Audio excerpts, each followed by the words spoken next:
Praise the Lord. Hallelujah. Welcome, beloved brethren, to the cross is the kingdom's gospel, which is also self-denial and cross-carrying broadcast. In today's broadcast, by the special grace of God, we shall be looking at the topic titled, The God of Covenant. And to anchor this subject with me today is God's servant, Pastor Alex Apele. I am Boldness Peters. In Jesus' name. Amen. Our Father, our God, God of covenants, covenant-keeping God, pass through us to say something that will enable us to keep our part of the covenant. Because you have all the power to keep your part. Therefore, pass through us to say something that will empower us to keep our part of the covenant. Because we know you are faithful to keep your power, because you have all the powers. In Jesus' name. Amen. Our today's topic is, as we said, the God of covenant. Pastor Boldness, can you read those scriptures for us? Let's look at our scriptural texts for today. We're going to be taking Genesis chapter 12, verse 1 to 3. Genesis chapter 12, 1 to 3. And I read, Now the Lord had said to Abram, Get out of your country, from your family, and from your father's house, to a land that I will show you. I will make you a great nation. I will bless you and make your name great, and you shall be a blessing. And I will bless those who bless you, and I will curse him who curses you. And in you all the families of the earth shall be blessed. The second scripture we are going to read is found in Ephesians chapter 1, verse 22 to 23. Ephesians chapter 1, 22 to 23, and I read, And he put all things under his feet, and gave him to be head over all things to the church, which is his body, the fullness of him who fills all in all. In Jesus' name. Amen. Pastor Boldness, let's take this song. Covenant keeping God, There is no one like you, Alpha and Omega, Omega, there is no one like you. Covenant keeping God, covenant keeping God, there is no one like you, Alpha and Omega, there is no one like you. as we said, today we are looking at the covenant God, the God of covenants. We are saying that our God and Father is God of covenants. He is a covenant making and keeping God.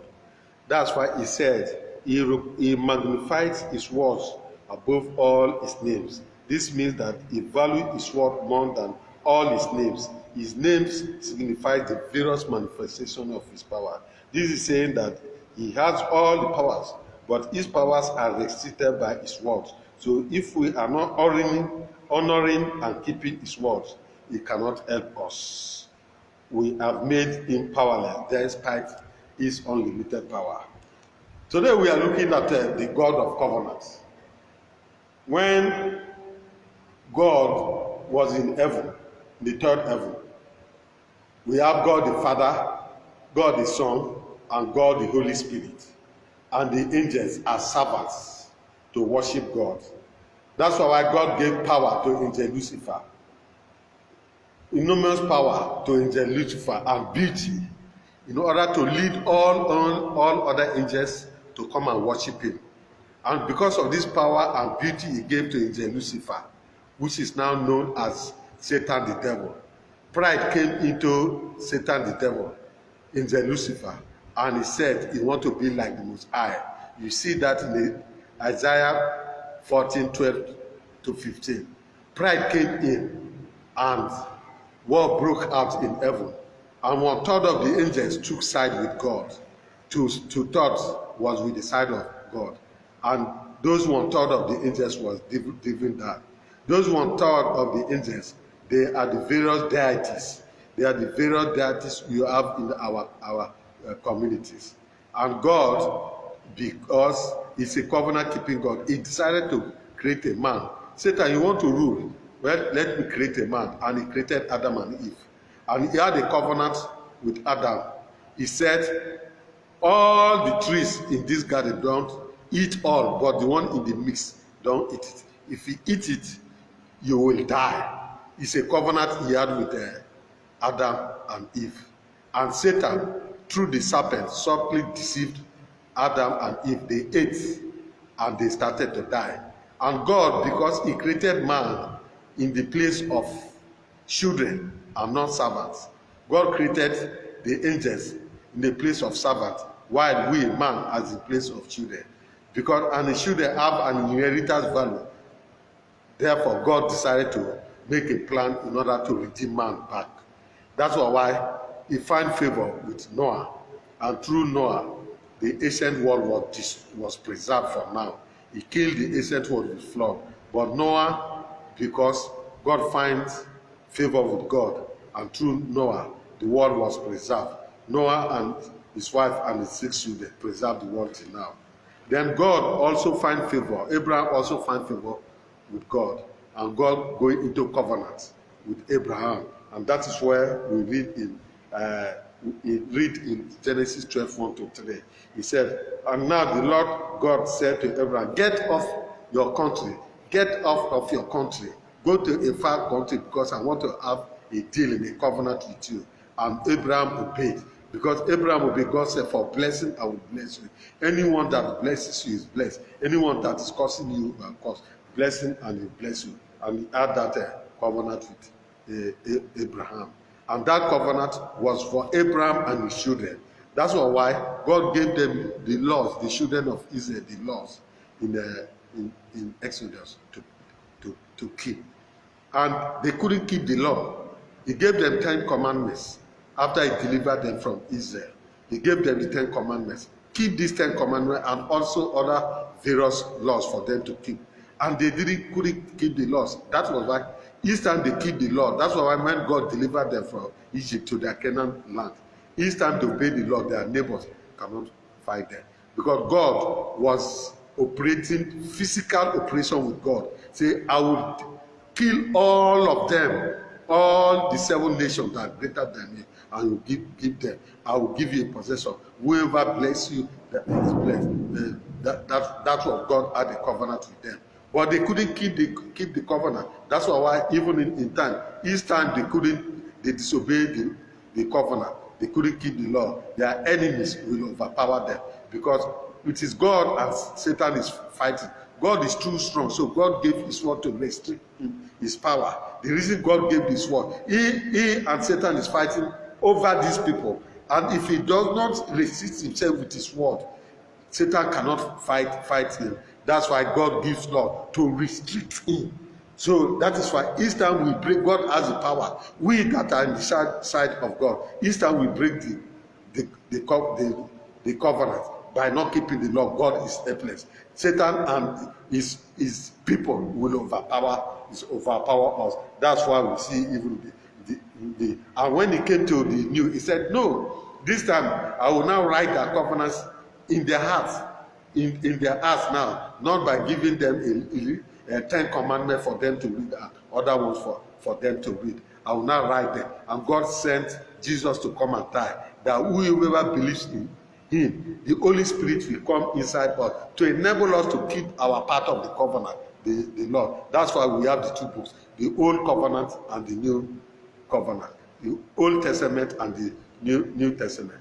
That's why you see that when Jesus was on earth here, nothing restricted him from doing what he did, because his focus was to keep the covenant of God. The focus was to keep the law of God. That's why he always say, it is what I see my father do that I always do. It is what I see my father say that I always say. That's why nothing restricts him. Even if he does not have money to do this thing, he just tell God, God will say, go and bring money from the river. He will just take few loaves of bread and bless it and give it to them. Thousands will eat. Because his focus was to keep the covenant. Because if we can keep our part of our covenant. God is too powerful. He will keep his own power our covenant. His own power is to bless us. His own power is to add the other things to us. But if we now talk only the part of God, what he will bless us, we will focus on the blessing. Therefore, we will not be able to keep. That's why in this broadcast, we always say that let us emphasize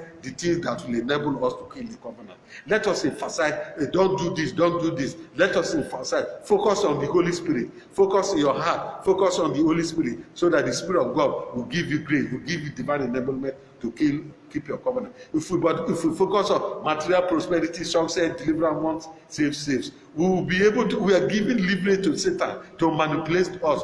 And the moment we are manipulated to focus on those things, we will not be able to keep the commandments again. We will not be able to focus on the Holy Spirit again.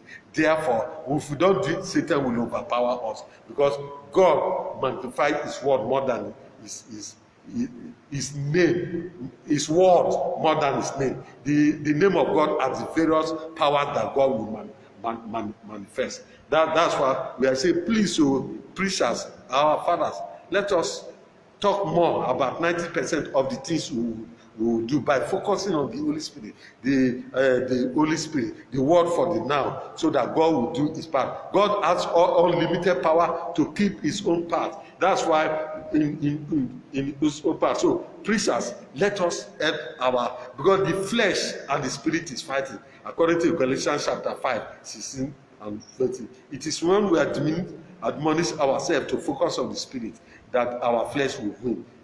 Our spirit will win. If not, our flesh will win. So we have to teach something, say something that will enable our spirit to overcome the flesh. What if we are emphasizing on material prosperity, deliverance, once saved and saved? We are empowering our flesh. Our flesh will take preeminence over our spirit, but we preach spiritual matters. That's why Romans 8:81 says, there is therefore now no condemnation for those that walk not after the flesh, but after the spirit.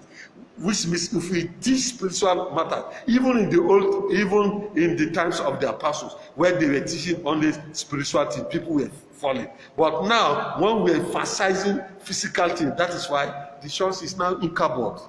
Because even when we teach spiritual matters, people still fall. Even the apostles' day, people will still fall. But now that we are emphasizing on fleshly things, when the foundation is destroyed, what can the righteous do? This is why these following scriptures are saying.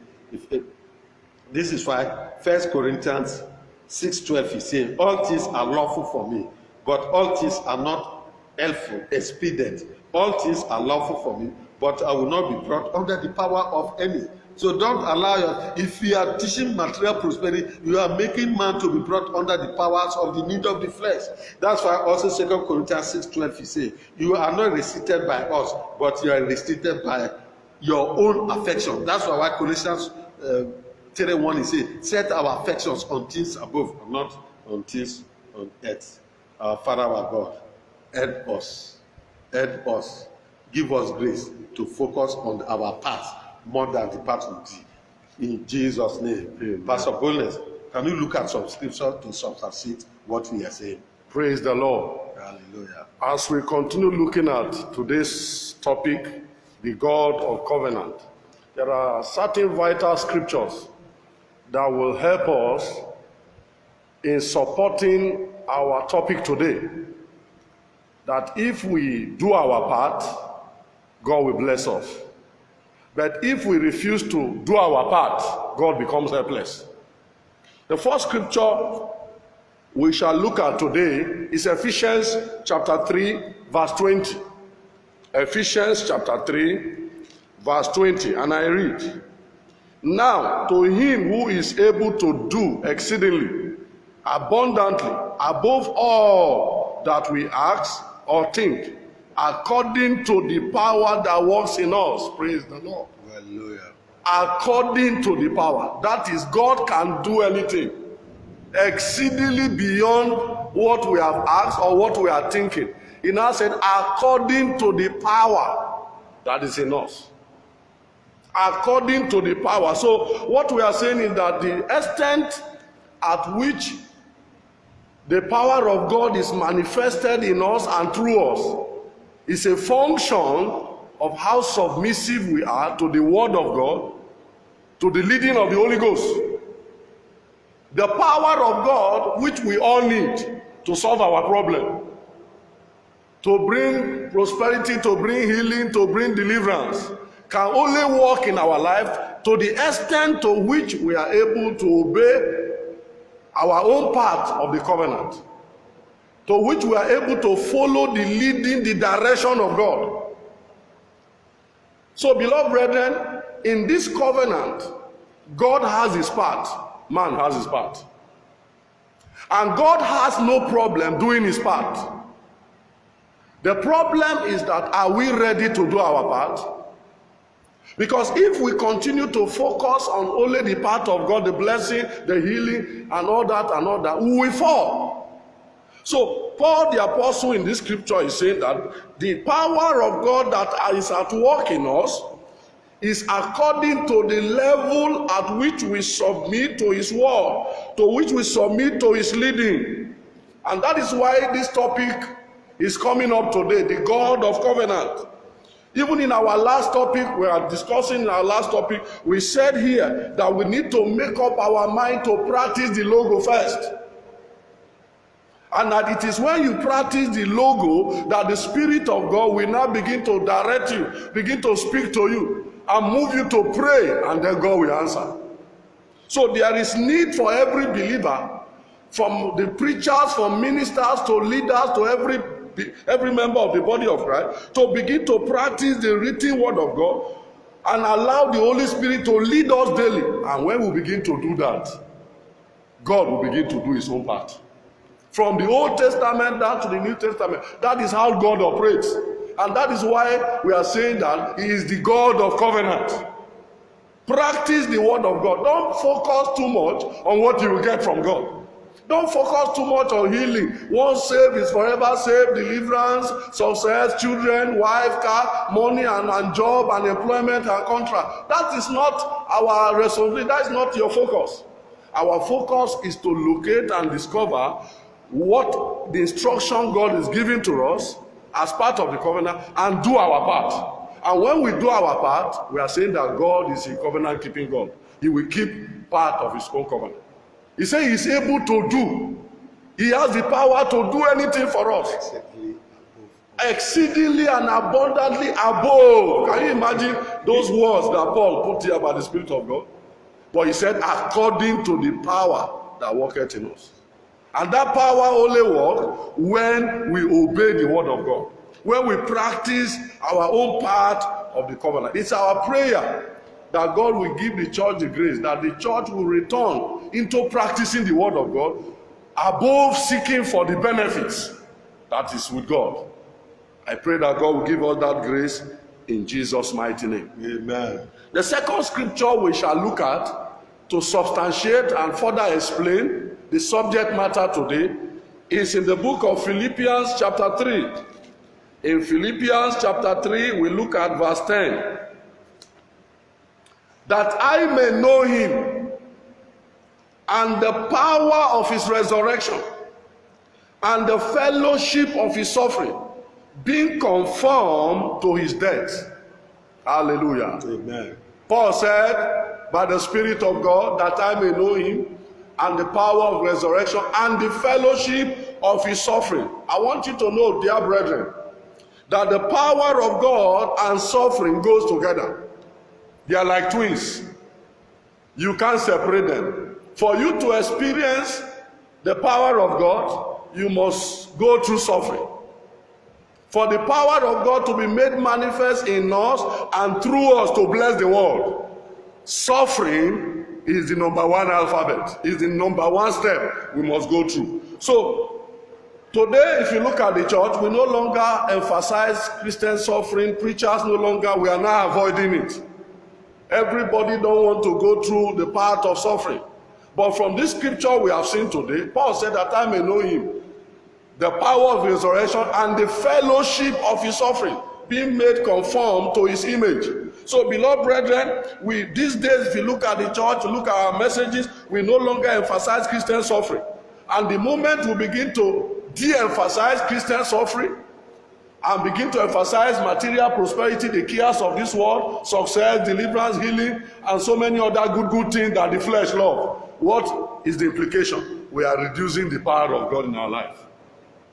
If you look at the early apostles, when the church started, they so much embraced suffering. Paul went through a lot of, look at, when you study the life of Paul, you see a lot of suffering that Paul went through. No wonder the power of God was made manifest in him. Even in Nigeria, for example, today, the early Christianity that came into Nigeria, they so much embraced the message of suffering, the gospel of suffering. No wonder Jesus said, he that must come to him, let him deny himself, carry his cross, and follow him. And that's why we are emphasizing in this broadcast that the church must go back to practicing self-denial and cross-carrying. Because it is when you do that the power of God will come. There is no time you are ready to obey God in righteousness, you are ready to obey God in holiness, you are ready to practice the word of God, that you will not suffer in one way or the other. Beloved brethren, let me tell us something. Self-denial always comes with pain. Self-denial always comes with suffering. And when you embrace self-denial, you are practicing the word of God. And when you do that, power will be released. The problem will now become hope that power will not make you to fall. Hope you will now begin to focus on the benefit that will come as a result. Because power brings money, power brings fame, power brings many things. But the problem is, most time we abandon practicing the word of God, the true word of God that brings the power, and begin to focus on the benefits of that power. May God deliver us in the mighty name of Jesus Christ. Yes, so, as long as we begin to de-emphasize the message of Christian suffering, which is what is going on today in the body of Christ, our fathers in the Lord, that is what they began with at the early stage of their ministries. And when power came, money came, prosperity came, increases came, their ministry were spreading everywhere, and then they abandoned the message of suffering, Christian suffering, and started focusing on the benefit, the product of that power. So it is our prayer in this broadcast that we should go back in practicing the word of God, doing our part. Our part is to practice the word of God, not focusing on the blessing. Jesus says, seek ye first the kingdom of God and his righteousness, and other things shall be added to you. So our responsibility is to practice the word of God in that covenant, and God's responsibility is to bring the blessing, is to bring the benefit, is to bring the power. May God help us in Jesus' mighty name. Amen. The Bible says in First Peter chapter 4 verse 1 to 2 that Christ suffered and has left an example for us. So anybody that is against Christian suffering is actually against the word of Christ. It's actually against what Jesus Christ came on earth to perform. He suffered. And the Bible says, he that has suffered in the flesh have also ceased from sin. So you see now, the moment we keep dodging Christian suffering, we will not be free from sinning. What is the reason behind the so much sin in the church today? What is the reason behind the so much compromise in the church today? Beloved brethren, it is simply escaping, dodging from the message, from the practice of Christian suffering. Because the Bible says, he that have suffered in the flesh have ceased from sinning. When we preach messages that suffers the flesh, to compromise will become something that is far from us. To sin will disappear from us. But when we focus on messages that feeds the flesh, that promotes the flesh, we continue to live in sin. And that is what we find today in the body of Christ. May God deliver us in Jesus' name. Amen. So the power of God and suffering goes together. So let's do our part of the covenant, which is practicing the word of God, doing what God has called us to do. And then, since God is a God of covenant, he doesn't break his own part of it. He keeps his own part of it. Then the remaining blessings, the power that will come, God will surely fulfill it in our lives in Jesus' name. Amen. The third scripture we are going to look at to substantiate the subject matter today is the book of Joshua chapter 7. In Joshua chapter 7 verse 10 to 12, I read, So the Lord said to Joshua, get up. Why do you lie thus on your face? Israel have sinned, and they have also transgressed my covenant, which I commanded them. For they have even taken some of their costings, and have both stolen and deceived, and they have also put it among their own stuff. Verse 12. Therefore, the children of Israel could not stand before their enemies, but turned their backs before their enemies, because they have become doomed to destruction. Neither will I be with you anymore, unless you destroy their cost from among you. Praise the Lord. Hallelujah. Beloved brethren, we can see that each time we sin, whenever the believer, whenever the church sin, God allows her enemies to overpower her. Beloved brethren, is you know what is happening today? There is so much sin in the church today. From the pulpit to the pew. Different type of sin going on. And no wonder when we pray against our enemies, no more working. Even when we pray, all our enemies die. They are not dying. Why? Because God has allowed the enemy to overpower us, to terrorize us, to intimidate us because of sin. And we see that in this case in the days of Joshua. They went and took their costing. They went and took the abominable thing and put it among their own stuff. The Bible said they deceived and did all manner of things, and God said he's withdrawing his presence from them. Beloved brethren, this is exactly what is going on in the church today. Have we not taken our costing? As politicians, we have taken our costing and put it in our own. As church leader, general overseer, we have taken their costing. As church member, we have taken different costing and put it as part of our own. No wonder the presence of God, we have become Ichabod.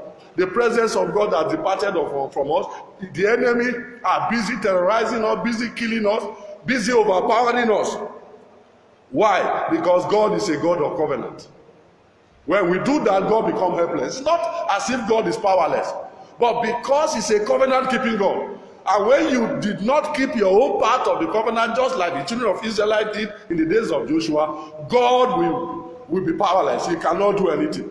But when you do your part, obey his commandment, live a righteous life, God will move to defend you. God will move to fight for you. He said, I will fight for you, and you shall hold your peace. That is what God has promised. So in this broadcast, we are saying that God is a God of covenant. Our God is the God of covenant. We have our part, and God's servant have told us earlier in the introductory part of today's message that our part will even be 90% of the covenant, and God's part will be around 10%, because God has no problem. If the problem is with me, it is with me, it is with you. Until we begin to learn to do part of our own covenant, God cannot move. God will be as if he's powerless. But in essence, we know that our God is not powerless. It is we that limit him. It is we that restrict him. It is we that hinder his power from moving. Today we are calling on all of us, calling on our church leaders, our fathers in the Lord, church leaders, general overseers. Let us repent from every disobedience, from every sinfulness that have reduced the power of God, that have hindered God from moving in our midst, so that we can experience his blessing, his power, his presence one more time. In Jesus' mighty name. Amen. Amen. In Jesus' name. Amen. Our Father, our God, for we to say these things, which means you want to revisit your church again. Yes, Lord. If you don't want to visit us, you will not move us to say these things. Yes, Lord. There is hope for the church. Amen. If we can say these things at this time, when everybody is thinking of what he will gain, and we are saying these things, there is hope for the church. Amen. That you want to move in our life again. Amen. Which means you want to revive us again. Amen. Father, we thank you for this word. Thank you, Lord. Therefore, as we have said this one, we are praying that shine your light on us again. Amen.